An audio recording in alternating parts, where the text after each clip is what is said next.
Tuni municipal chairman పదవికి సుధా రాజీనామా చేశారు. 40 ఏళ్లుగా ఎప్పుడూ లేని పరిస్థితులు తునిలో ఉన్నాయని, తనపై దాడి చేసి తననే ఏవన్గా చేర్చారని ఆవేదన వ్యక్తం చేశారు. ఎప్పుడైనా మహిళ మీద ఏవన్గా కేసు పెట్టారని ప్రశ్నించారు.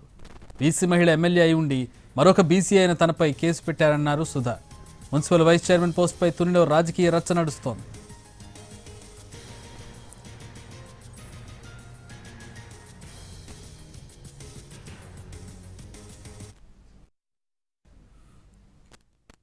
నా పుట్టినిల్లు మెట్టినిల్లు కూడా ఇదే.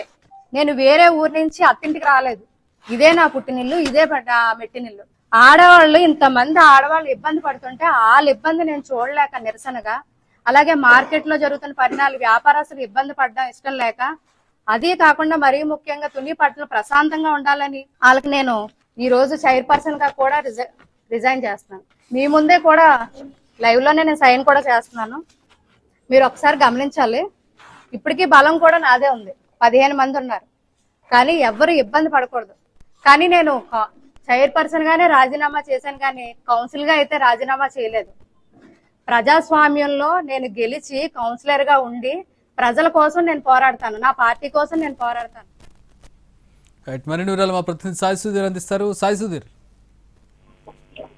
తుని మున్సిపల్ చైర్మన్ సుధా బాలు తన పదవికి రాజీనామా చేస్తున్నట్లు ప్రకటించారు. గత 20 రోజుల నుంచి చూస్తున్నట్లయితే తునిలో నాటకీయ పరిణామాలు చోటు చేసుకుంటున్నాయి. తుని మున్సిపల్ వైస్ చైర్మన్ ఎన్నిక సందర్భంగా టీడీపీ అదేవిధంగా వైసీపీ మధ్య గట్టిగా ఘర్షణ వాతావరణం జరిగింది. దీనికి సంబంధించి తుని మున్సిపల్ చైర్మన్ సుధా బాలు తన పదవికి రాజీనామా చేస్తానని ప్రకటించారు. ఎందుకంటే మొత్తం ఎపిసోడ్ లో తుని ప్రశాంతంగా ఉన్న తుని పట్టణంలో ఈ ఘర్షణ వాతావరణం దౌర్జన్యాలు ఎప్పుడు చూడలేదు. మున్సిపల్ చైర్మన్ పదవి అదేవిధంగా వైస్ చైర్మన్ పదవి గురించి ఘర్షణ వాతావరణం టీడీపీ సృష్టిస్తుంది కాబట్టి దానికి అనుగుణంగానే తనకు మున్సిపల్ చైర్మన్ పదవి కూడా అవుతుందని ఆమె రాజీనామా లేఖను కాసేపటిగానే మున్సిపల్ కమిషనర్ కు అందజేశారు.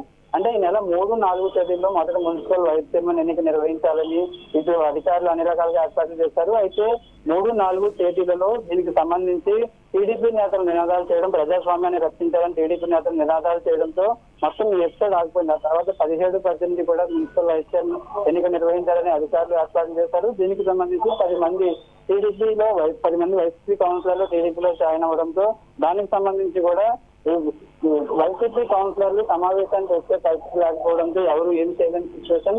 అంటే ఈసారి మాత్రం మున్సిపల్ వైస్ చైర్మన్ ఎన్నిక జరిగితే కనుక ఖచ్చితంగా ఆ కోరం లేకపోయింది.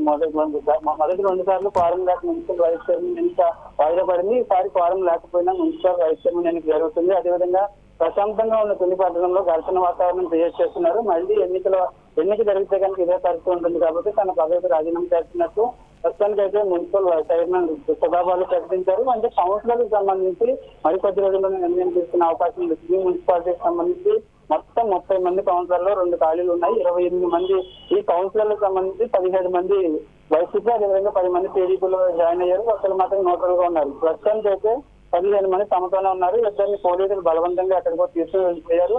ఒకవేళ ఇద్దరు కనుక తాము ఇదే స్టాండ్ మీద ఉంటే మిగతా వాళ్ళని కూడా బలవంతంగా తీసుకుని వెళ్ళిపోవడం, వాళ్ళ ఇబ్బందులు పూర్తి చేయడం, అదేవిధంగా వ్యక్తిగతంగా టార్గెట్ చేయడం, వ్యాపారాలకు సంబంధించి ఇబ్బందులు పూర్తి చేయడం చేస్తున్నారు కాబట్టి తనకు ఇటువంటి రాజకీయాలు అవసరం లేదు కాబట్టి తాను మున్సిపల్ చైర్మన్ పదవికి రాజీనామా చేస్తున్నాను. మరొక వైపు కౌన్సిలర్లుగా కొనసాగాలో లేదంటే ప్రజల్లో ఎటువంటి వాతావరణం టీడీపీ క్రియేట్ చేస్తుంది. అదేవిధంగా మహిళా బీసీ ఎమ్మెల్యేగా ఉన్న జనముల దిగి మహిళా మున్సిపల్ చైర్మన్ గా ఉన్న తనను వ్యక్తిగతంగా టార్గెట్ చేయడం, తన భర్తపై కేసులు పెట్టడం, అదేవిధంగా కౌన్సిలర్లు నిర్బంధించారని తనపైన ఏవన్గా కేసు పెట్టడం, ఇటువంటి పరిణామాల పట్ల తనకు ఇంట్రెస్ట్ లేదు. అదేవిధంగా అనవసరంగా తనకు సపోర్ట్ చేస్తున్న వాళ్ళని ఇబ్బందికి గురి చేస్తున్నారు కాబట్టి మున్సిపల్ చైర్మన్ పదవికి రాజీనామా చేస్తున్నట్లు ప్రకటించారు. All right, thanks for the update Sai Sudheer.